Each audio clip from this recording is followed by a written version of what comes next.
Hey, what's up, y'all? Welcome to Unscripted Review. I'm your host, DV, and today we're going to talk about Bullet Train.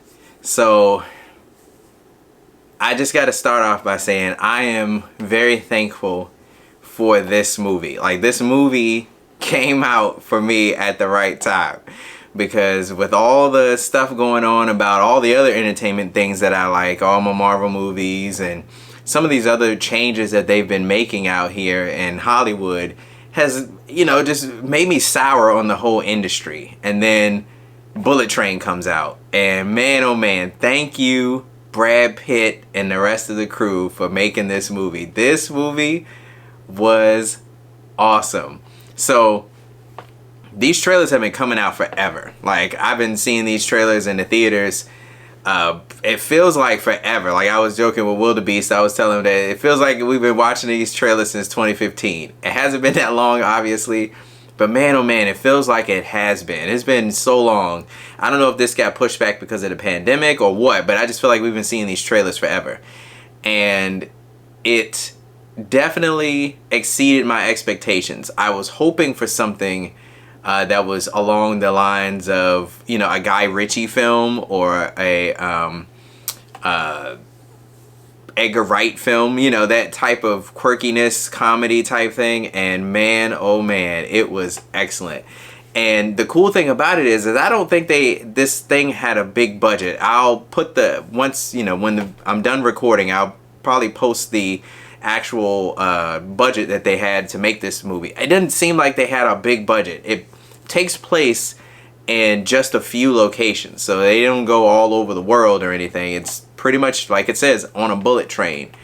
And it has so many cool characters, just an awesome cast. The characters were great.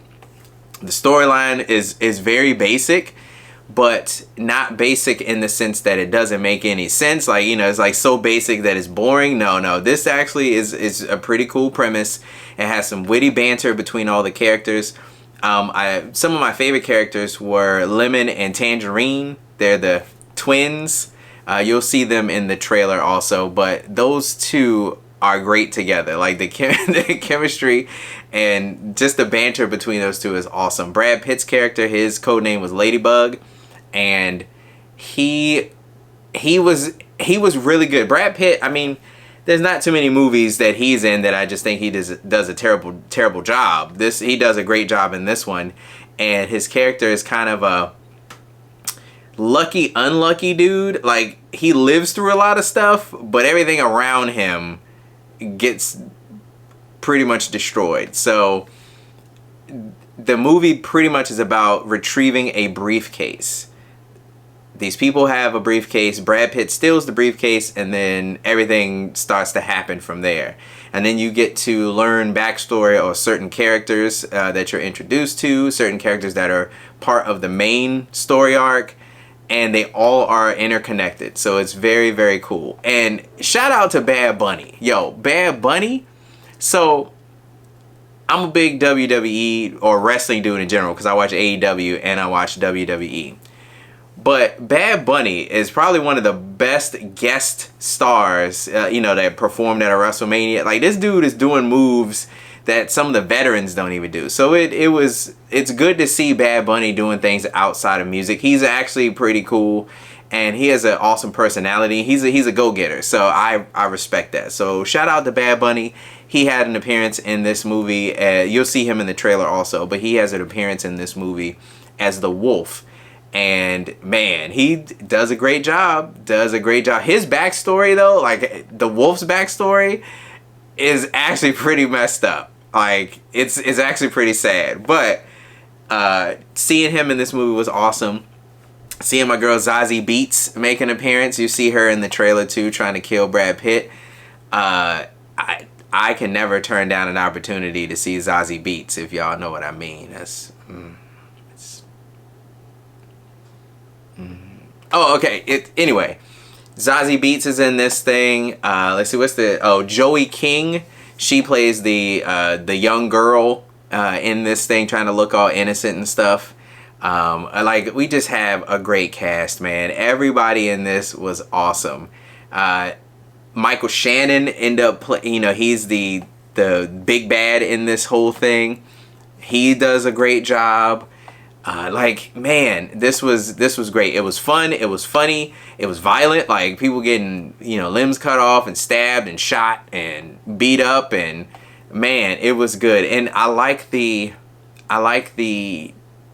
Japanese charm to it.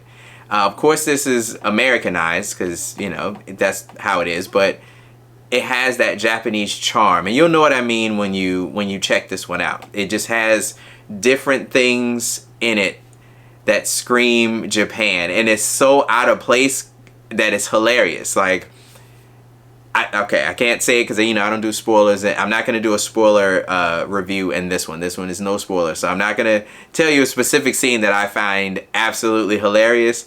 You'll see when you get to it. But this definitely exceeded all my expectations.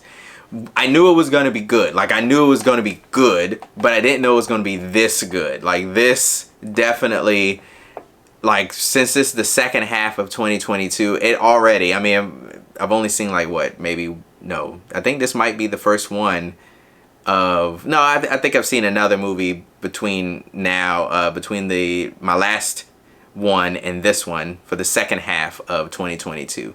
But this one is definitely going to be up there. It's not going to be too many movies that top this. And I know Wakanda Forever is not going to top this. So I know for a fact that probably won't even make it to my top 5 at all. I'm not looking forward to that one. I'm going to watch it, but I'm not looking forward to it. But Bullet Train is definitely a must-see. Like, you really do have to see this. So I just want to let you know what to expect from this movie. What kind of things you should expect from it as far as violence and profanity and things like that. So you can see that on this side over here. But it just is a really good movie. Like, we left that theater and we were smiling. Like, we were like, yo, this was great. It's not too many movies these days that we don't walk out of the theater and just complain about because they do something stupid. This was great. This was exactly what we all needed to flush out all the BS that's been going on, and to flush out all the BS going on in Hollywood and in the entertainment industry these days. So this definitely goes high on my list of recommendations for everybody out here. So my final grade for Bullet Train is an A-. Not too many things I can say bad about this one. If I did have to pick out something, pick out like just one nitpick of this movie, it would probably be, maybe it's the third act. Like, the third act, it was a few little weird things within the third act, but it didn't affect my overall opinion of it. It's just if I had to nitpick something. But I do give it an A-. It was almost a perfect movie for me. That I love these styles of movies, like multiple characters intertwining for a story. Lock, Stock, Two Smoking Barrels, Snatch. Those movies like that. Those caper type movies. The Gentleman. Oh my goodness, The Gentleman is awesome too. So movies like that I absolutely love. So this one goes up high on my list. It gets an A- from Unscripted Review. If I could actually talk, y'all. I'm all jittery and excited about this thing. I can't wait for this to come out on Blu-ray because I will watch this thing a million times. And I can't wait to show my family. My family loves movies like this. Like, when we get together on Sundays on the off season, on the off football season, we usually watch movies. And this is definitely one that I will add to the list of movies that we must watch. They will get a kick out of it. They love movies like this just like I do. So go check it out. Highly recommend it. Everybody stay safe out there. It's hot outside too, y'all. So stay cool out there. It's blazing hot. We were standing in the parking lot talking, sweating. The sun won't even out. It was just muggy outside. So look, y'all take it easy. Everybody stay safe out there. Go check this movie out. Peace.